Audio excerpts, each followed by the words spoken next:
Àquele que nos ama e pelo seu sangue nos libertou dos nossos pecados e nos constituiu reino, sacerdotes para o seu Deus e Pai. A Ele seja a glória pelos séculos dos séculos. Amém. Graça e paz, meus irmãos. Abramos a palavra de Deus no Salmo de número 87. Estamos avançando bem nesse livro tão precioso para o povo de Deus, que é, ao mesmo tempo, um inário inspirado do povo de Deus. E é por isso que nós temos que cantar os salmos. Não creio que somente os salmos, até porque no Novo Testamento temos outros hinos que falam de maneira clara aquilo que os salmos falam de maneira implícita acerca de Cristo e sua obra. Mas devemos cantar os salmos, a Bíblia diz, louvando a Deus com salmos.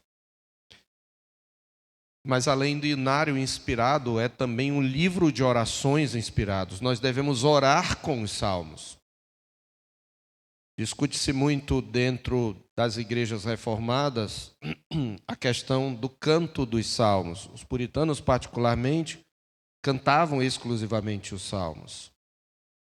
Mas a gente precisa também lembrar que os salmos são para orar, para nos ensinar a orar. Mas eles são mais ainda do que isso. Em terceiro lugar, eles são uma espécie de maquete da história da redenção. A forma como os salmos foram compilados e que nós cremos que foi também dirigida pelo Espírito de Deus, como ele foi compilado pelos escribas, ela performa o progresso da história da redenção. E nesse livro 3 nós estamos tratando de salmos que de um modo especial tratam daquele período da queda tanto de Israel, reino do norte, de Samaria, como de Jerusalém, o período em que Jerusalém é devastada. E por último, os salmos são, como disse João Calvino, também uma anatomia de todas as partes da alma. Eles revelam o coração do justo em todas as situações da vida.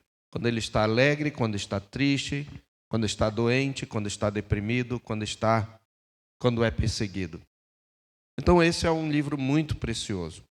E hoje nós leremos o Salmo 87, que é mais um dos muitos oásis ao longo entre salmos de lamento, de súplica, de pedido de socorro. Porque ele é um salmo de celebração. E ele tem um outro aspecto singular, porque ele é um cântico que celebra a glória de Deus manifestada na igreja. E ele celebra a glória da igreja. Isso é interessante. Sim, porque a igreja tem uma glória que não é inerente, mas derivada. Que não é primária, é secundária. É como o brilho da lua, que reflete a luz do sol. É por isso que Jesus é chamado a luz do mundo e a igreja também é chamada a luz do mundo. Então, pensando neste salmo, eu intitulei esta mensagem como A Cidade que Tem Fundamentos. E estou usando aqui um termo, uma expressão bíblica, depois veremos onde ela se encontra. A cidade que tem fundamentos. Diz assim a palavra do nosso Deus. Salmo dos filhos de Corá, cântico. O Senhor, fundada por ele sobre os montes santos. O Senhor ama as portas de Sião, mais do que as habitações todas de Jacó. Gloriosas coisas se tem dito de ti, ó cidade de Deus. Dentre os que me conhecem, farei menção de Raabe e da Babilônia. Eis aí Filístia e Tiro com Etiópia. Lá nasceram. E com respeito a Sião se dirá, este e aquele nasceram nela, e o próprio Altíssimo a estabelecerá. O Senhor, ao registrar os povos, dirá, este nasceu lá. Todos os cantores, saltando de júbilo, entoarão. todas as minhas fontes estão em ti. Senhor nosso Deus, abre-nos os olhos para vermos a profundidade, a intensidade, a infinitude, a magnitude do teu amor, que por meio de Cristo nos salvou e nos fez esse povo glorioso, essa comunidade gloriosa, que reflete a glória do teu Filho amado. É uma alegria para nós, ó Deus, ouvirmos do amado da nossa alma, do prazer que Ele tem em nós, apesar de nós. Ajuda-nos a entender isso e com igual ou semelhante fervor, louvarmos ao Senhor pela igreja. Nós te pedimos em nome de Jesus. Amém. Meus irmãos, no início do século V, depois que Roma foi saqueada pelos bárbaros, pelos visigodos, o mundo romano entrou em colapso. Com ele entrou toda a cultura. Muitos passaram, nesse período, a acusar o cristianismo pela decadência do império. Afinal, Roma parecia invencível. Durante séculos, ela havia simbolizado estabilidade, poder, glória, tudo isso, domínio sobre as nações. Então a sua queda abalou profundamente toda a imaginação do mundo antigo. E foi nesse contexto da queda do Império de Roma que Agostinho, um dos grandes mestres da igreja, e de quem somos herdeiros, porque nossa teologia, antes de ser calvinista, é agostiniana. Foi nesse contexto que Agostinho escreveu sua famosa obra A Cidade de Deus, que consta de cerca de 22 capítulos, na verdade ele chama de 22 livros. E do livro 11 ao 22, ele dedica-se a descrever a cidade de Deus em contraste com o que ele chama de cidade dos homens. O livro de Agostinho, para aqueles que gostam de estudar mais profundamente filosofia, é uma das grandes filosofias da história. E nessa obra, Agostinho argumenta que ao longo da história existem duas cidades sendo edificadas. Uma delas é o que ele chama de cidade dos homens. Essa cidade é marcada pelo orgulho, pelo amor próprio, pela admiração desordenada de si mesmo e pela falsa sensação de segurança nas estruturas terrenas. Mas a outra cidade que se contrapõe a ela é a cidade de Deus. Esta formada pelo amor e pelo temor de Deus ao ponto de desprezar a si mesmo. Formada por aqueles que pertencem ao Senhor e que vivem na esperança de um reino eterno, cuja estabilidade não depende do poder humano, mas da fidelidade divina. Estas duas cidades estão em contrastes, e o que ele chama de cidade de Deus é refletido exatamente na igreja do Senhor. Ele está falando do reino de Deus. Mas séculos antes de Agostinho, este salmo, o Salmo 87, já celebra essa cidade. Ele chama esta cidade de Deus, no verso 3. Gloriosas coisas se tem dito de ti, ó cidade de Deus. Em meio às mudanças da história, às ascensões e quedas de impérios e às instabilidades das nações, o salmista contempla uma cidade singular. Uma cidade distinta de todas as cidades deste mundo, fundada pelo próprio Deus, sustentada por sua presença e inserida em seus propósitos eternos. Mas o Salmo vai ainda mais longe. Ele vai anunciar de forma extraordinária, ou de que forma extraordinária?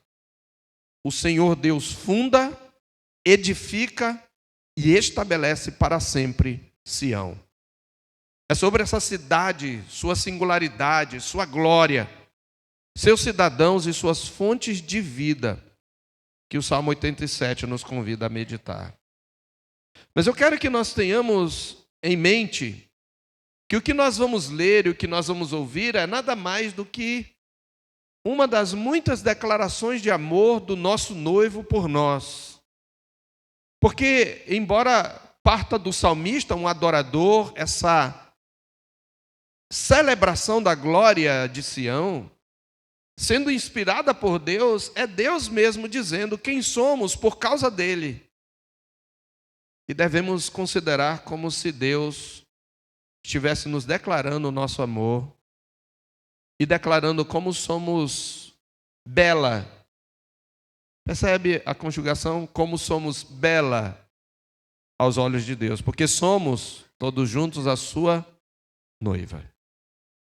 O nosso salmo, ele pertence a um grupo conhecido como Cânticos de Sião, que eram salmos que celebravam Jerusalém como a cidade escolhida de Deus para a manifestação especial da sua presença. Estão entre eles o Salmo 46, o Salmo 48, o 76, o 122 que cantamos e alguns incluem o 132. Nós não sabemos com certeza o contexto histórico exato do Salmo e alguns estudiosos sugerem o período de ouro de Jerusalém durante a monarquia davídica, especialmente depois de Sião se consolidar como centro do reino e centro do culto nacional. Mas outros entendem que este salmo reflete mais naturalmente o período posterior ao exílio, quando a esperança da restauração da glória de Jerusalém, da futura reunião das nações ao redor do Senhor, ganhou maior força. A menção da Babilônia e o forte caráter universal do salmo, ele menciona nações, favorecem essa segunda possibilidade, que poderia ser um salmo pós-exílico. Entretanto, meus irmãos, o objetivo principal do salmo não é descrever um evento histórico específico, mas proclamar uma verdade teológica muito maior. Sião, a cidade de Deus, ocupa lugar central nos propósitos redentivos de Deus para todas as nações. Deus tem um propósito de redimir gente de todas as nações. E o lugar onde Ele os colocará é em Sião. Porque é só ali que Ele ordena a sua bênção e a vida para sempre, como lemos, como ouvimos e lemos logo no início da nossa liturgia. É isso que torna o Salmo 87, meus irmãos, singular entre os cânticos de Sião, porque enquanto outros cânticos celebram a proteção divina sobre Jerusalém, ou a sua beleza, aqui o foco recai sobre algo surpreendente. Você verá que no centro do salmo, povos historicamente pagãos e inimigos de Israel serão contados como cidadãos de Sião. Você vai perceber, por exemplo, em sua estrutura, fazendo um rápido comentário técnico, e por que eu faço isso? Para alguns pode não importar, mas sempre tem alguém mais estudioso da Escritura e eu quero instigar o estudo da hermenêutica. Então, em sua estrutura, os versos 1 e 2 funcionam como uma espécie de introdução ou prefácio, estabelecendo o fundamento do Salmo. Deus fundou Sião e a ama de maneira singular. O verso 3 apresenta o que nós podemos chamar de um testemunho solene. Gloriosas coisas se tem dito de ti, ó cidade de Deus. Essa afirmação vai ser a porta de entrada para o que seria o coração do Salmo, que vem em seguida, versos 4 a 6. E aqui nós temos a grande surpresa desse poema. Nações como Egito, Babilônia, Filístia, Tiro e Etiópia são registradas numa espécie de censo espiritual pelo próprio Senhor como nascidas em Sião. Por fim, o verso 7 encerra o Salmo com júbilo e adoração. Todas as minhas fontes são em ti, dizem os cantores, em ritmo de alegria, pulando e dançando. Mas entre os versos 3 e 7 há uma espécie de moldura poética. Você vê que o verso 3 testemunha sobre gloriosas coisas ditas sobre Sião. E observe que o verso 7 conclui com a celebração jubilosa daqueles que encontram nela sua fonte de vida. Ou seja, qual é a gloriosa coisa? Eles dizem, todas as minhas fontes estão em ti. Isso é uma gloriosa coisa dita de Sião. Então, os versos 3 e 7 se unem, de certa maneira, tematicamente. E no centro dessa moldura versos 4 a 6, está o núcleo central do Salmo. O Senhor reunindo as nações e registrando-as como pertencentes à sua cidade. E essa estrutura ajuda a perceber o movimento do Salmo.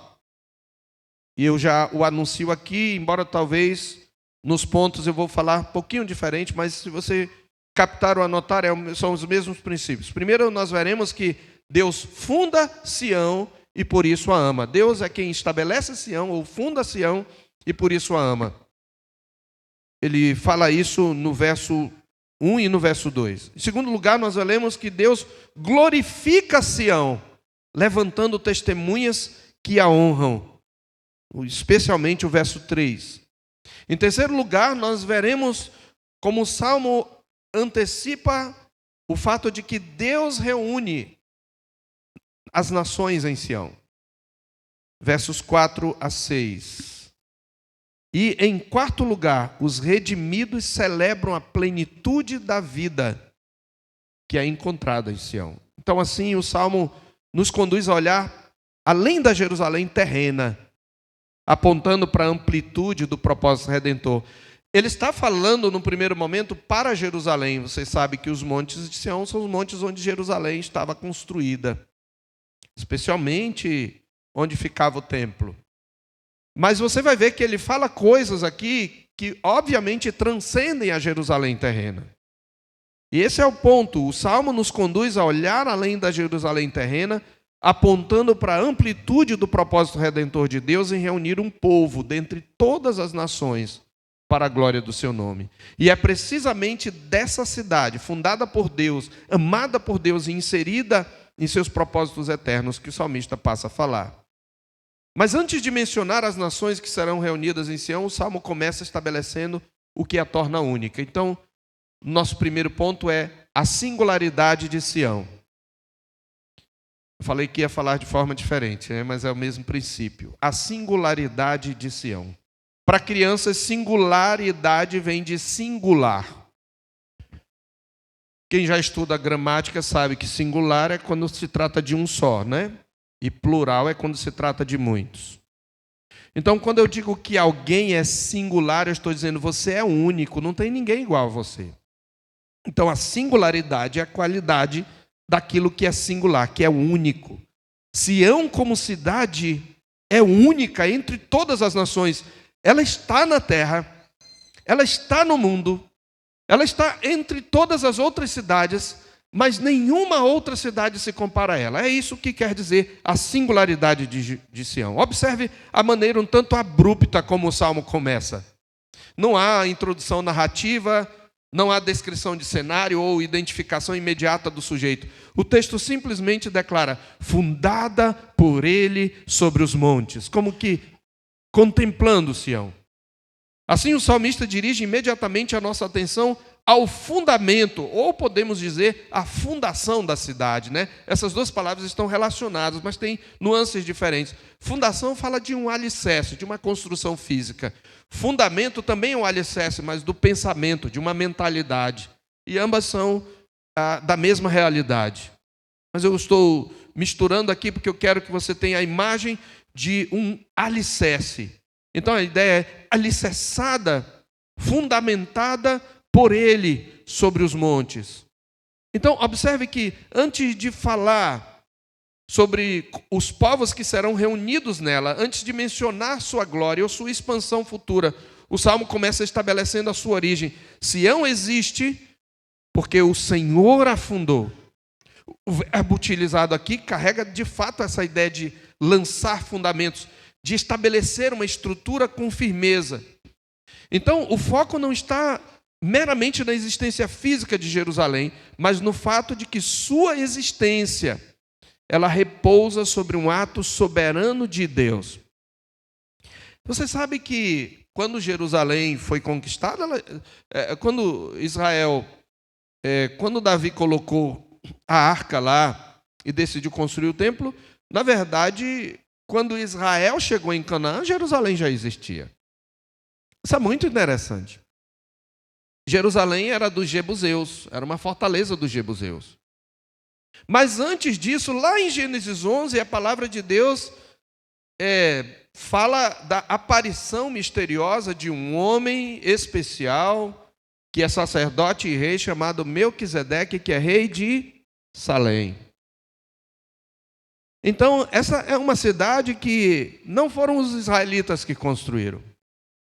E isto é ainda mais emblemático, porque Sião não é produto da genialidade política de Israel, nem fruto da força militar de Davi ou da engenhosidade de Salomão. A sua origem está na iniciativa divina. Isso explica porque o salmista menciona os montes santos. As montanhas, obviamente, não possuem santidade intrínseca. Essa verdade é fundamental para toda a teologia bíblica da cidade de Deus. A estabilidade de Sião nunca repousou em muralhas, exércitos ou alianças humanas. A sua segurança sempre esteve no Deus que a fundou e a sustentava e decidiu colocar nela o seu nome. Ali estará o meu nome para sempre. Então, enquanto os impérios das nações se erguiam e caíam ao longo da história, Sião permanecia como testemunho da fidelidade pactual do Senhor. O Senhor a fundou e por isso o Senhor a ama. Ele não a ama porque ela tem uma beleza em si mesma, ela tem sim uma beleza, e essa beleza precisa ser reconhecida, admirada. Ela precisa provocar em nós a admiração, mas devemos lembrar por que ela é bela, porque o seu arquiteto é o próprio Deus. Ela é a cidade que tem fundamentos. Então, a sua segurança está nesse Deus. O verso 2, observe aí, aprofunda essa verdade. Por isso ele diz, o Senhor ama as portas de Sião, e faz uma comparação, mais do que as habitações todas de Jacó. É interessante isso porque, quando ele fala de habitações, pode significar as cidades todas em Jerusalém, mas ele pode também ter em mente os centros de cultos que houve, antes de o culto se instalar em Jerusalém, por ordem do Senhor Deus.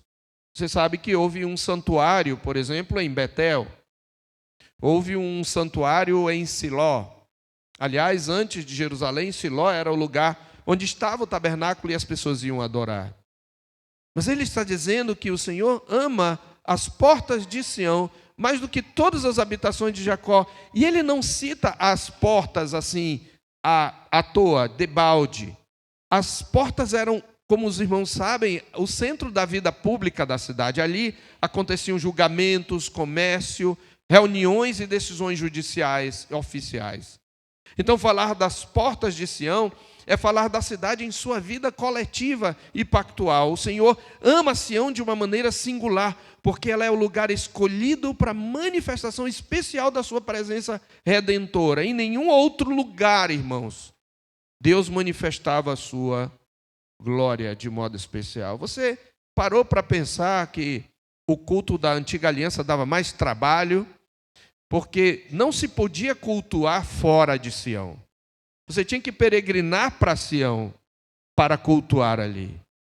O Senhor ama Sião de maneira singular. Quando o salmista afirma que Deus ama Sião mais do que todas as habitações de Jacó, óbvio que ele não está desprezando o restante de Israel, mas o contraste serve para enfatizar a singularidade da cidade escolhida. Entre todas as cidades e povoados da terra da promessa, Sião ocupava um lugar especial nos propósitos de Deus, porque ali estava o templo, ali estava o culto sacrificial e todos os sinais da presença pactual do Senhor no meio do seu povo. Ao mesmo tempo, esses versos já começam a conduzir além da Jerusalém terrena, porque desde o Antigo Testamento, Sião funcionava como figura de uma realidade maior. Ela apontava para a habitação definitiva de Deus com seu povo. Não é por acaso, portanto, que o autor de Hebreus, de onde eu tiro o meu título, declara em Hebreus 11:10 que Abraão saiu, lembra de onde? De Ur dos Caldeus, a grande metrópole da antiguidade, na Mesopotâmia. para uma terra que haveria ainda de possuir. Diz lá em Hebreus 11:10, porque aguardava a cidade que tem fundamentos, da qual Deus é o arquiteto e o edificador. Essa palavra arquiteto, para nós, tem mais a ver um pouco com estética, mas naquela época tanto envolvia o construtor como o desenhista. Aquele que lança. Lembra Paulo em 1 Coríntios 10, ou 1 Coríntios 3:10, diz: segundo a graça de Deus que me foi dada, lancei o fundamento como prudente construtor. Lancei o fundamento. Aquela palavrinha construtor traduz a palavra grega arquitectos. É exatamente Deus, o edificador e aquele que funda a cidade. Então, Abraão aguardava a cidade que tem fundamentos, da qual Deus é o arquiteto, o edificador, e da qual Sião terrena era apenas uma sombra. Portanto, irmãos, a verdadeira glória de Sião nunca esteve nas pedras de Jerusalém, mas no Deus que habitava no meio dela. Isso se aplica à igreja. A verdadeira glória da igreja não está na virtude dos seus membros, não está na beleza física dos seus membros. Ela está em Cristo, porque é em Cristo que essa realidade descrita de Sião alcança sua plenitude. Cristo é o verdadeiro templo, ele é a pedra angular, ele é o fundamento seguro da habitação de Deus entre os homens. Nós lemos sobre isto na nossa liturgia, em Efésios 2:20, edificados sobre o fundamento dos apóstolos e profetas, sendo ele mesmo Jesus a pedra angular, no qual estáis igualmente sendo edificados, e todo o edifício cresce para santuário dedicado ao Senhor. Então, Cristo é a pedra angular, o fundamento seguro da habitação de Deus entre os homens e aquele que reúne judeus e gentios em uma única cidade santa, edificada não sobre fundamentos terrenos, mas sobre a graça soberana de Deus. É isto que o Salmo está a antecipar aqui, de maneira tipológica. E, meus irmãos, qual a implicação dessas verdades para nós? Esses primeiros versos confrontam a nossa tendência de buscar segurança em estruturas humanas. E nós fazemos isso o tempo todo. Seja uma carreira consolidada, seja um estado político seguro, estável, sem corrupção, seja um amor, alguém que me ame e que seja o meu porto seguro. Nós vivemos em um mundo marcado por instabilidade, onde nações se transformam, onde civilizações declinam, onde instituições falham e sistemas aparentemente sólidos se mostram frágeis, como a Roma da época de Agostinho. Mas ainda assim, nós confiamos em promessas de estabilidade deste mundo. É isto que nos leva a escolher o emprego, é isto que nos leva a escolher a melhor escola para os nossos filhos, é isto que nos leva a discutir política e ficar atentos sobre as próximas eleições, porque sem perceber, enquanto cantamos, alegrei-me quando me disseram, nossos pés pararam junto às portas, teus portais construída, bem compacta. Quando a gente vai na segunda-feira para o emprego, a gente tem a tendência a esquecer tudo. Então, o Salmo 87 nos lembra que somente aquilo que Deus fundou permanecerá. A cidade de Deus é a única que continuará firme, porque o seu fundamento não está na força do homem, não está na vitória na guerra cultural, não está no favorecimento político dessa cidade, mas na fidelidade do Senhor. Em segundo lugar, então, o salmista mostra que a glória de Deus é testemunhada em Sião. Verso 3. A glória de Deus é testemunhada em Sião. Observe a singularidade de Sião, porque o Senhor a fundou, e a sua glória testemunhada. Veja que depois de estabelecer que Sião foi fundada por Deus e amada de maneira singular, ele irrompe numa declaração solene: gloriosas coisas se tem dito de ti, ó cidade de Deus. Essa expressão gloriosas coisas, traduz um termo ligado à ideia de peso, de honra, de grandeza, de esplendor. O foco não está apenas em elogios humanos dirigidos a Jerusalém, mas um testemunho acerca daquilo que Deus fez e ainda fará em Sião. Coisas gloriosas são ditas de Sião porque Deus está lá, Deus habita lá. A nuvem de glória está lá sobre o tabernáculo e posteriormente sobre o templo. O trono de Deus, no qual se assenta Davi e se assentarão os seus filhos, está lá. Então, o foco está no testemunho acerca daquilo que Deus fez e ainda faria em Sião. E ao chamar-se Jerusalém, observe, de cidade de Deus, o Salmo reforça novamente que a sua importância não deriva de prestígio político-militar.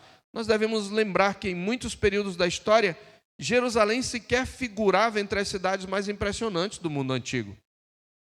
Ela não se comparava a Mênfis, no Egito, e outras cidades. Você poderia enumerar Egito, Babilônia, que tinha uma das 7 maravilhas do mundo antigo. Você pode imaginar Nínive, capital da Assíria, e a inexpugnável Tiro. Possuíam todas estas muito maior riqueza, poder e influência. Ainda assim, meus irmãos, Sião era singular, não somente porque fora fundada pelo Senhor, mas porque pertencia a Ele. O salmista conhece essas outras grandes cidades, essas metrópoles, monumentos ao poder político, à engenhosidade do homem. Mas quando ele olha para Sião, ele não vê nela a glória na sua grandeza propriamente. A sua glória não estava em sua geografia ou naquilo que os homens viam externamente, mas era na presença divina em seu meio. É interessante que os historiadores, sobretudo aqueles que querem desacreditar na Bíblia, diziam: olha, o reino de Davi não faz essas coisas todas, não. Não chegou nem perto do reino de Nabucodonosor, ou do reino assírio, ou do império Aquemênida, ou Medo-Persa. Nem chegou aos pés, muito menos o Império Romano. Ele era um reininho desse tamanho, é verdade. Mas a glória de Sião não está no seu tamanho. Ele é na presença divina que está ali.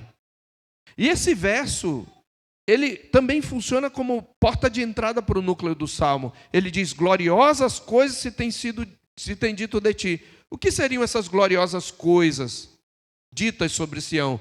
Nós poderíamos encontrá-la em outros salmos de Sião, por exemplo. Você lembra quando ele fala que Deus é o nosso refúgio e fortaleza, socorro bem presente nas tribulações, portanto não temeremos, ainda que as águas se transtornem e os montes se abalem no seio dos mares, ainda que as águas tumultuem e espumejem, na sua fúria os montes estremeçam. Há um rio cujas correntes alegram a cidade de Deus, o santuário das moradas do Altíssimo. É uma gloriosa coisa, dizendo: Deus está no meio dela, jamais será abalada. Deus a ajudará desde antemanhã. Enquanto isso, bramam nações, reinos se abalam. Ele faz ouvir a voz e a terra se dissolve. Mas o Senhor dos Exércitos está conosco. O Deus de Jacó é o nosso refúgio. Ele põe termo à guerra até os confins do mundo. Ele quebra o arco e despedaça a lança e queima os carros no fogo. Mas o Senhor dos Exércitos está conosco. O Deus de Jacó é o nosso refúgio. Essa é uma gloriosa coisa, uma das muitas que são faladas na palavra de Deus. Mas nos versos seguintes nós temos também parte da resposta. Há aqui um grande efeito literário. Observe, eu disse que o miolo é dos versos 4 a 6. O verso 3 introduz a moldura poética do Salmo, que será retomada no verso 7. Mas aqui ouvimos o testemunho: gloriosas coisas se tem dito de ti. No final ouviremos a resposta jubilosa dos redimidos. Uma gloriosa coisa falada: todas as minhas fontes estão em ti. Mas entre essas duas declarações está o coração do poema. Qual é o coração do poema? Ele descreve Deus registrando as nações como pertencentes a Sião. Ao longo das Escrituras, essa linguagem sobre a glória futura de Sião vai se tornar cada vez mais ampla. Os profetas anunciaram o dia em que as nações afluiriam ao monte do Senhor, que é o Monte Sião, buscando sua luz e andando nos seus caminhos. Um desses profetas foi Isaías. Nós podemos abrir em Isaías capítulo 2.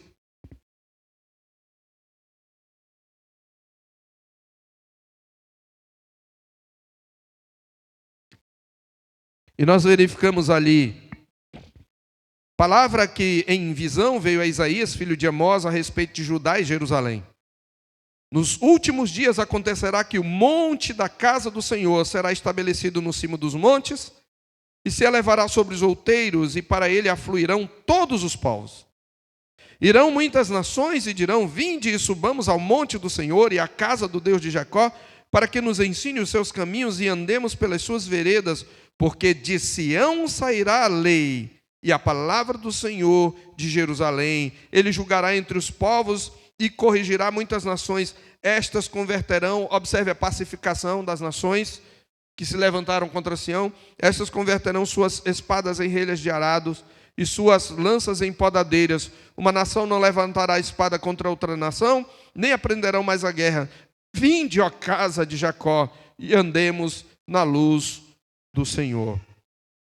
E se nós lermos também a Miqueias capítulo 3, nós vamos ver essencialmente a mesma coisa. Ele repete isto aqui também. Então nós precisamos ter isto em mente, na verdade no capítulo 4. Mas nos últimos dias acontecerá que o monte da casa do Senhor será estabelecido no cimo dos montes e se elevará sobre os outeiros, e para ele afluirão os povos, irão muitas nações e dirão: vinde, subamos ao monte do Senhor e à casa do Deus de Jacó, etc. Mesmas palavras de Isaías. Então, em Isaías 2 e Miqueias 4, todas as nações sobem ao monte da casa do Senhor, ao monte Sião. Em Isaías 60, nós vamos ver também que os povos trazem sua glória para Sião. Então, o que no Antigo Testamento aparecia como promessa e antecipação, nós sabemos que encontra sua realização definitiva no Novo Testamento em Cristo, que derrubou a parede da separação entre judeus e gentios e formou um único povo reconciliado com Deus. Por isso, as gloriosas coisas ditas de Sião alcançam sua plenitude não naquela Jerusalém terrena, mas na realidade para a qual ela apontava, a igreja de Cristo, queridos. Nós somos a Sião, formada de homens e mulheres de toda a tribo, língua, povo e nação. Esta igreja já participa dessa Jerusalém celestial. E ao final da história, ainda voltaremos a isso, a nova Jerusalém descerá adornada como noiva preparada para o seu esposo, manifestação plena da habitação de Deus com o seu povo. Irmãos, isto é muito importante para nós, porque ele olha para uma cidade que é apenas uma sombra, e ele consegue ver a beleza espiritual dela. E é uma grande lição para nós, porque nós vivemos num mundo fascinado pelo visível, pelo grandioso e pelo impressionante. Concupiscência dos olhos é um dos pilares que fascina, que move o nosso mundo. Há uma preocupação, especialmente em nossa geração, mais com a imagem do que com o caráter que essa imagem deve refletir. O mundo mede a glória por números, por influência, por riqueza e poder, por ostentação, mas o Salmo 87 nos ensina que a verdadeira glória da cidade de Deus não está em sua aparência exterior, não está em seu prestígio cultural, nem na sua força institucional. A glória da igreja está na presença de Deus no meio do seu povo e na obra redentora que ele realiza por meio de Cristo. Muitas vezes a igreja parece pequena. E sabe, uma igrejinha lá do interior, com 10 crentes, ainda incipiente, tem a mesma glória e talvez manifeste ainda maior glória do que uma mega igreja. A igreja parece pequena, desprezada e socialmente fraca. Ainda assim, gloriosas coisas continuam sendo ditas pelas testemunhas que o Senhor Deus levanta acerca dela, porque ela permanece unida àquele que é o verdadeiro fundamento da cidade santa. Então nós chegamos ao centro do Salmo, em terceiro lugar, versos 4 a 6, Deus reúne as nações em Sião. Veja, olha o progresso do Salmo. O Senhor fundou Sião, o Senhor colocou os alicerces. O Senhor olha para esses alicerces e Ele ama esta cidade que Ele está formando. O Senhor levanta testemunhas para cantarem a glória de Sião. E agora o Senhor edifica Sião. É como se Ele fosse construindo a cidade, com pedras vivas. Depois de celebrar as gloriosas coisas ditas sobre Sião, então, o Salmo chega em seu ponto mais enigmático. E talvez, quando você leu este texto pela primeira vez, você não entendeu. Dentre os que me conhecem, farei menção de Raabe e da Babilônia. Eis aí, Filístia e Tiro com Etiópia. Lá nasceram, parece uma descontinuidade. O que Raabe está fazendo aqui? O que aquela prostituta convertida está fazendo aqui? Tudo bem, ela está no meio do povo da aliança, ela se converteu a Deus, mas ela não é uma cidade. Raabe aqui não é aquela mulher. Raabe era um dos nomes que os israelitas usavam para descrever o Egito. E é usado especialmente nos textos poéticos da Bíblia. Então, na verdade, ele está dizendo, farei menção do Egito e da Babilônia. Veja, dentre os que me conhecem, dentre os que me reconhecem, dentre os que me amam, eu vou fazer menção de Raabe e da Babilônia. Eis aí, Filístia e Tiro com Etiópia. Lá nasceram. Como assim? Como essas cidades nasceram em Sião? É isso que ele está dizendo. O Salmo está, você percebe, ampliando o horizonte de Sião e da promessa pactual. Até este ponto, Sião vinha sendo apresentada como a cidade escolhida e amada por Deus, e a gente está imaginando aqui Jerusalém. Talvez alguns até tenham trazido a imagem na sua mente daqueles montes, das muralhas. Agora, porém, o salmista revela algo ainda mais impressionante. Ele está dizendo que povos historicamente pagãos e inimigos de Israel passam a ser reconhecidos como pertencentes à cidade, nascidos na cidade. Então ela não permaneceria restrita a um único povo. Ele está dizendo que ela se tornará o lugar de reunião das nações. Ele não fala isso com todas as letras, porque ele está citando poesia. Há algo de misterioso e enigmático nas poesias, né? Você entende a letra de um grande compositor de Javan, Açaí, Guardiã, Zum de Besouro, Ima, Branca é a tez da manhã? Ele não explica, né? O que é isso? Açaí, Guardiã. Açaí é o principal dos alimentos dos povos da floresta. É uma espécie de guardião do sustento, da vida. Zum de besouro, imã. Quando você ouve zzz, você fica, seja por perturbação ou encanto, você fica colado como se fosse um imã, né? Branca é a tez da manhã. Tez é a pele, a cor. Ele está falando de um céu cheio de nuvens. Percebe? Essa é a beleza da poesia. Então, por isso que ele chega assim, ele dirá, este e aquele nasceram lá, Filístia nasceu lá. Como assim? Como assim, filho de Corá?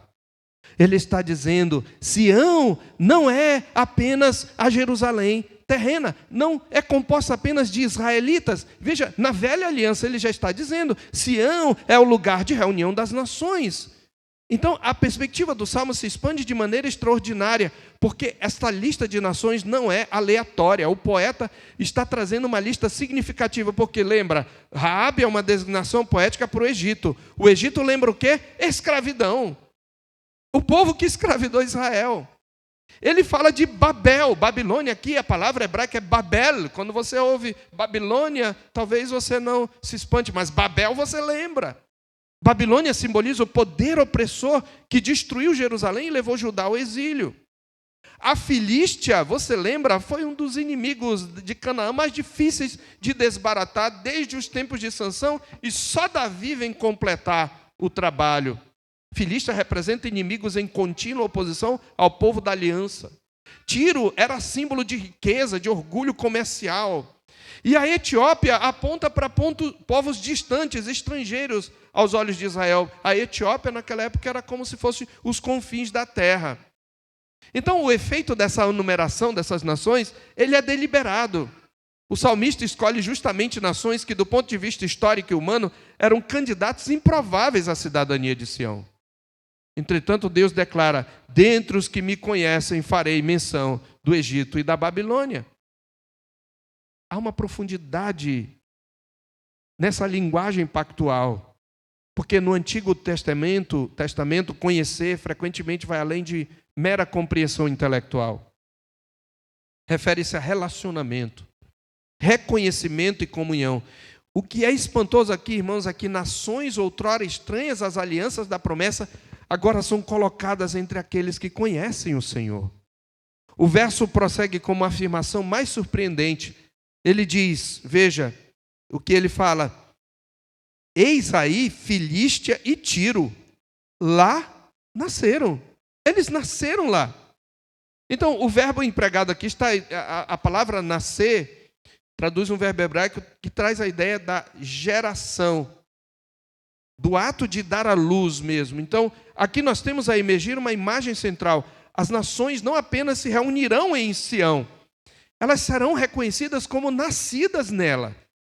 E aqui há um contraste implícito entre nascimento natural e pertencimento espiritual.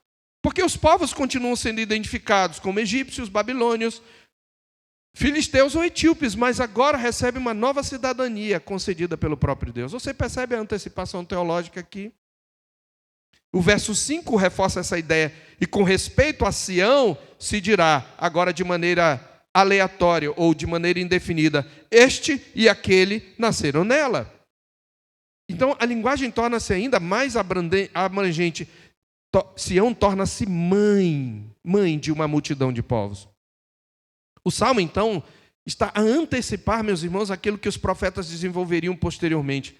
As nações sendo reunidas ao redor do Senhor e participando da sua comunidade pactual. É um salmo missionário, é um salmo eclesiológico, porque está tratando da igreja em sombra, em semente, no Velho Testamento. É um salmo também escatológico. E ao final do verso, veja, e o próprio Altíssimo a estabelecerá. Estabelecer é firmar, consolidar, tornar estável. Lembra? O Senhor afundou, o Senhor lançou os alicerces, o Senhor levantou testemunhas que reconhecem a glória de Sião. O Senhor reúne os povos em Sião. E o Senhor vai firmar essa cidade e ela jamais vai ser destruída. Você lembra de um desdobramento dessa palavra? O Senhor a estabelecerá. O Senhor, em seus dias terrenos, disse: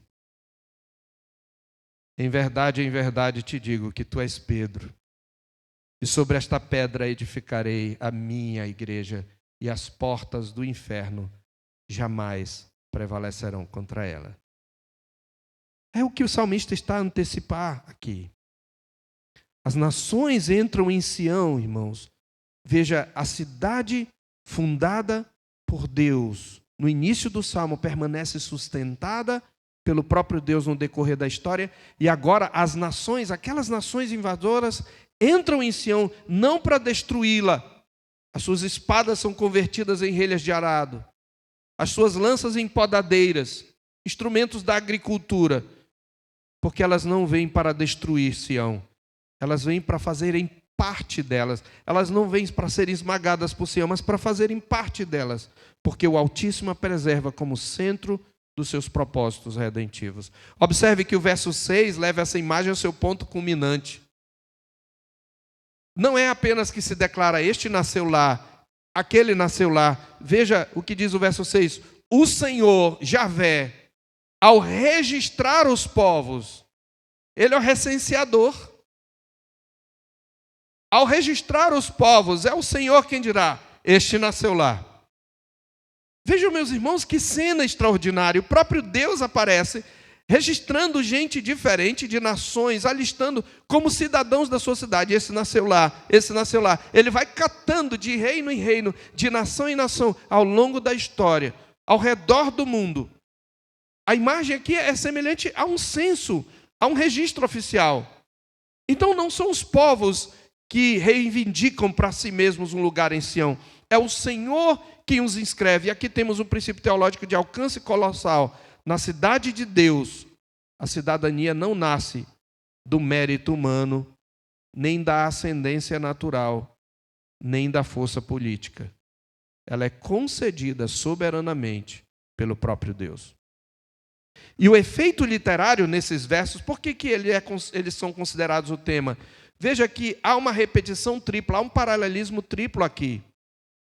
O grande tema da passagem: Deus cria uma nova comunidade espiritual formada dentre todas as nações. Observe a repetição da linguagem, da fraseologia do nascimento. Lá nasceram. Este e aquele nasceram nela. Este nasceu lá. 3 vezes. Tudo isso, à luz do restante das Escrituras, nos faz perceber como esse salmo aponta para a amplitude do propósito redentor de Deus. Desde a promessa feita a Abraão, o Senhor já havia anunciado que todas as famílias da terra serão benditas nele. Seriam benditas nele. E os profetas falaram sobre o dia em que as nações subiriam ao monte do Senhor, como eu mostrei. E no Novo Testamento, essa promessa alcança clareza ainda maior. Em Cristo, judeus e gentios são reconciliados em um só corpo, e aqueles que antes estavam longe foram aproximados pelo sangue da sua cruz. Como lemos na liturgia, novamente. É nesse sentido, meus irmãos, que o Salmo 87 encontra um dos seus desenvolvimentos mais belos. Paulo, inclusive, diz que a atual Jerusalém ela é terrena. Ela, na verdade, gera para a escravidão, a Jerusalém física. Mas, observe em Gálatas 4:26, ele diz: a Jerusalém lá de cima é livre, a qual é nossa mãe. Meu irmão, minha irmã, você sabia que a igreja é a nossa mãe? É isso que Paulo está dizendo. Calvino desenvolve muito bem esta doutrina quando ele fala: Deus é o nosso Pai e temos a igreja por mãe, porque é nela que somos gerados. Então, a Sião definitiva não é limitada por fronteiras étnicas ou nacionais. Ela é a comunidade universal, redimida, formada pela graça soberana de Deus. Por isso o autor de Hebreus afirma, você lembra em Hebreus 12:22? Desde os versículos anteriores ele diz: ora, não tendes chegados ao clangor de trombetas, e aos trovões, e aos relâmpagos, etc. Citando o Sinai, que era o meio do caminho. Mas tendes chegado ao Monte Sião. A palavra de Deus nos diz, a Escritura interpreta a própria Escritura. Vocês, igreja, têm chegado ao Monte Sião, e à cidade do Deus vivo, e a Jerusalém celestial, e a incontáveis hostes de anjos, e a igreja dos primogênitos arrolados nos céus, e a Deus, o juízo de vivos e mortos, e a Cristo, aquele cujo sangue fala coisas superiores ao que fala o próprio Abel. Então, o que o Salmo 87 contempla em figura e promessa, o Novo Testamento anuncia como consumado em Cristo. Esses versos, meus irmãos, confrontam profundamente todo orgulho humano e toda a visão estreita do povo de Deus, ao nos ensinar que o reino de Deus não é construído sobre superioridade étnica, cultural, moral ou social. A cidadania da cidade santa é fruto da graça soberana do Senhor e pode alcançar todo mundo, inclusive os nossos inimigos na guerra cultural. A cidadania da cidade santa é fruto da graça. E isso também nos lembra, então, que a igreja jamais deve perder sua consciência missionária. E não se trata apenas de transpor culturas fora do nosso país, mas dentro do país. Falei de guerra cultural. Porque desde o Antigo Testamento o propósito de Deus já era reunir em torno de si um povo dentre as nações. E ao mesmo tempo esses versos trazem consolo para nós, porque nossa esperança não repousa em nossa origem, em nossa força, em nossa dignidade pessoal, mas no fato de que o próprio Deus disse de nós: este nasceu lá. Este nasceu lá. O próprio Deus escreveu o nosso nome no livro da vida. A Bíblia diz que quem não for achado escrito no livro da vida, esse estará fora. Mas aqueles que estão em Cristo perceberão, quando chegar lá, quando for levantar o censo no juízo final, olhando para dentro de si, eles verão o quanto foram negligentes, o quanto foram desobedientes. Mas eles olharão para aquele a quem traspassaram, que trará ainda as marcas da morte, nas mãos, nos pés e no lado.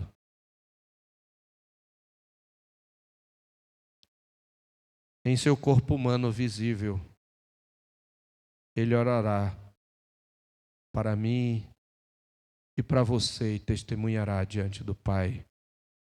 Este nasceu lá. Gloriosas coisas serão ditas.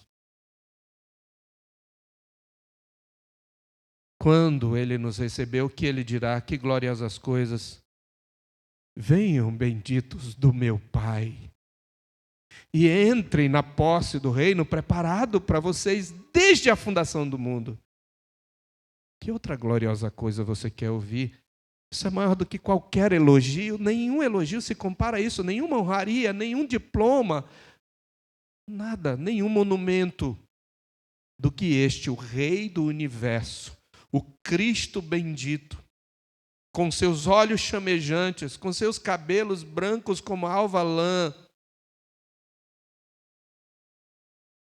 com os pés semelhantes a bronze polido, com um brilho fulgurante que cega os olhos, dizer: venham, benditos do meu Pai. Gloriosas coisas. E não é, então, sem razão, terminando no verso 7, que a plenitude da vida é celebrada em Sião. E aí eu quero trazer uma atualização e contextualização. A plenitude da vida é celebrada na igreja. O salmo termina com uma cena de alegria e celebração. Observe, ele diz: todos os cantores saltando, pulando de júbilo entoarão: todas as minhas fontes são em ti. Essa é uma palavra dita para a igreja. E por quê? Porque não é possível olhar para a igreja triunfante, não é possível olhar para a igreja triunfante e não ver a glória de Deus e do Cordeiro refletida nela. Então, depois de contemplar Deus fundando Sião, glorificando, reunindo nela as nações, o poema culmina em adoração, e esse cenário é litúrgico e festivo. Cantores aparecem celebrando, proclamando aquilo que aprenderam ao longo de todo o salmo. Em Sião encontram-se as verdadeiras fontes da vida.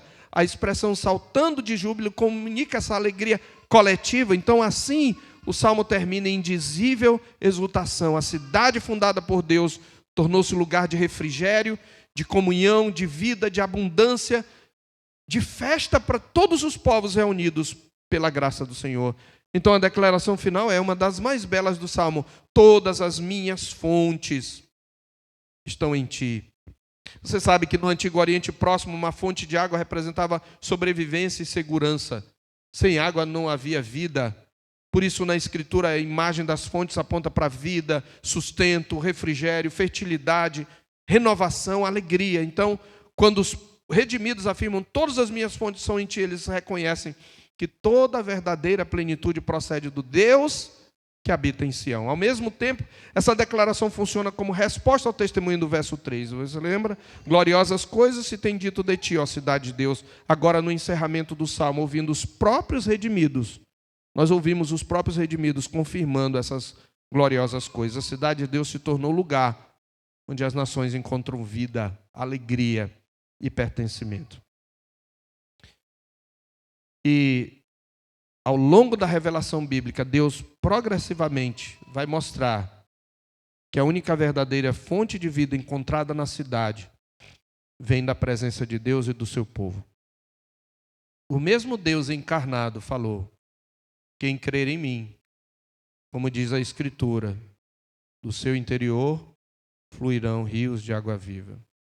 E a Bíblia mostra o trono de Deus e um rio de água viva flui do trono de Deus e do Cordeiro em Apocalipse. Cristo é a fonte das águas vivas, em quem judeus e gentios encontram reconciliação. Mas é em Sião que eu enxergo a Cristo. Então, meus irmãos, o mundo oferece muitas fontes às quais os homens buscam em forma de satisfação. Recorrem em busca de satisfação, de identidade, de segurança. Alguns procuram essas fontes no poder, outros no prazer, outros no reconhecimento, outros nas riquezas, outros nas realizações pessoais. Mas essas fontes são insuficientes. A Escritura chama de cisternas rotas, rachadas, que não retêm as águas. Jeremias 2,13. Mas em Cristo o povo de Deus encontra água viva, refrigério para a alma e esperança eterna. E é por isso que a igreja, mesmo em meio às fraquezas e lutas deste mundo, continua sendo o lugar onde os redimidos podem dizer com alegria: todas as minhas fontes estão em ti. Eu concluo, meus irmãos. O Salmo nos conduz a contemplar a cidade de Deus sob a perspectiva da redenção. E desde o início, Sião aponta para algo maior. Ela é uma sombra da realidade definitiva que alcançaria a plenitude da obra em Cristo. E não é por acaso que a consumação final da história é apresentada como uma cidade. Apocalipse 21, 22, a Jerusalém desce do céu adornada para o seu esposo, preparada como noiva. E ali Deus habita definitivamente com o seu povo. Você pode ler em casa Apocalipse. Ali não haverá mais maldição, nem morte, nem lágrimas. E do trono de Deus e do Cordeiro flui o rio da água da vida. A cidade fundada por Deus, glorificada por sua presença e habitada por povos de todas as nações, alcançará sua plenitude na nova criação, quando os redimidos viverão eternamente na presença do Senhor. E enquanto esse dia não chega, o Salmo nos confronta com uma pergunta inevitável: a qual cidade pertencemos? A cidade de Deus ou a dos homens? Nós vivemos cercados pelas cidades dos homens, marcadas pelo orgulho, pela autossuficiência, pela falsa sensação de permanência. Mas a nossa esperança não pode repousar em estruturas terrenas, nem em identidade cultural, nem em poder político ou segurança humana. Nossa cidadania definitiva está fundada por Deus, edificada por sua graça e consumada em Cristo. E todos aqueles que pertencem a essa cidade já podem viver em meio às instabilidades deste mundo, sustentados pela certeza de suas verdadeiras fontes estão no Senhor que habita em Sião. Eu quero fechar perguntando quais as implicações dessas verdades para a nossa atitude em relação à igreja. O Salmo nos lembra, irmãos, que a igreja não é uma instituição meramente humana. Ela é um ajuntamento social, uma associação religiosa. Ela não é isto. Ela até pode ser chamada de um ajuntamento social, mas ela transcende isso. Ela é a comunidade que o Senhor fundou, que Ele ama, que Ele sustenta e edifica. Mas, acima de tudo, ela é o povo adquirido por Cristo, mediante o seu próprio sangue. A sua glória não está no seu tamanho, na sua influência cultural, nos recursos financeiros, no prestígio diante do mundo, mas na presença de Deus em seu meio, na obra redentora realizada por Cristo, fundamento da cidade santa. Isso significa, meus irmãos, que a nossa relação com a igreja deve ser marcada por amor, reverência, compromisso e gratidão. Nós não podemos tratar com desprezo aquilo que Cristo comprou com tão alto preço. Nós não podemos considerar comum ou dispensável aquilo que o Senhor separou para si e pelo qual Ele entregou sua vida. Amar a igreja, em última instância, amar aquilo que Cristo ama. Servir a igreja é servir ao povo que Ele está reunindo dentre todas as nações para a glória do seu nome. Esse salmo também confronta a tendência individualista de uma espiritualidade sem pertencimento pactual. O Senhor registra um povo, reúne cidadãos para a sua cidade, estabelece uma comunidade visível de adoração. Então, o cristianismo bíblico não é vivido em isolamento, mas em comunhão com o povo da aliança. Além disso, o Salmo nos chama a olhar a igreja com esperança. Nós estamos no meio do caminho. Muitas vezes ela parece fraca aos olhos do mundo, às vezes feia aos nossos olhos, principalmente quando estamos magoados. A igreja é marcada por limitações, por conflitos, por fraquezas humanas. Ainda assim, meus irmãos, gloriosas coisas continuam sendo ditas sobre ela, porque Cristo permanece no meio da sua cidade. E apesar de todas as instabilidades da história, a igreja continua avançando, reunindo homens e mulheres de todas as nações, enquanto o Senhor segue escrevendo os nomes em seu registro eterno. Por isso, amar a igreja, servir a igreja, perseverar na comunhão da igreja, trabalhar pela santidade e pela paz da igreja, não é um dever institucional apenas. É viver em harmonia com os propósitos eternos daquele que fundou Sião. Habita no meio do seu povo e consumará a sua obra na Jerusalém celestial. Que o Senhor Deus aplique a sua palavra ao nosso coração. Vamos orar. Louvamos o teu nome, Deus, bendito pela tua palavra, que nos mostra a beleza da igreja. Não é por nossa causa. Muitas vezes ela é manchada, nublada, pela feiura do nosso pecado, dos nossos defeitos, mas ajuda-nos a olhar a igreja com os olhos da fé. Lembrando que Cristo habita nela, que estamos unidos a Cristo, que ela é a noiva de Cristo. E ter por ela o apreço. Lembrando que não dá para separar, porque somos um com Cristo. Aplica a tua palavra ao nosso coração. Que a graça do nosso Senhor e Salvador Jesus Cristo, o amor sacrificial de Deus, o nosso Pai, e a comunhão consoladora do Espírito seja conosco e com todo o povo de Deus agora e para sempre. Amém.